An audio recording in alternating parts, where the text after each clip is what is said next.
She's really passionate about developing those skills that they need beyond the classroom that will help them be successful in the future.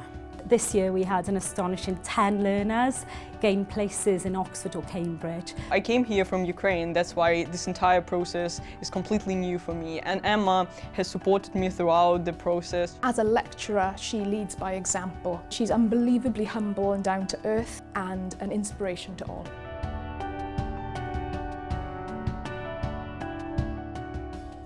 Katie stands out for her drive and passion for the students and making sure they achieve what they set out to achieve. She's constantly looking at ways of educating people. Katie sees this role as a way of life. I think Katie's a phenomenal lecturer.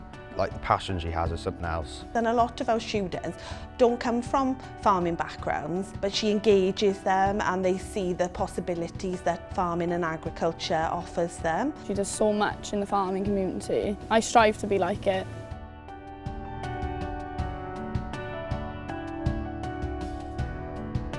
Sadie is the kind of teacher that we all wish that we had in our educational background. She's absolutely passionate about her subject, and on top of that is incredibly passionate about education in itself. She's not like any teachers I've really had before. She will really put herself out there for all your needs. She's always catering to her class and kind of our interests. And yeah, she kind of makes us believe in ourselves. She's passionate, enthusiastic, dedicated, 100% a role model for myself and her students, and an absolute ambassador for Coleg Cambria.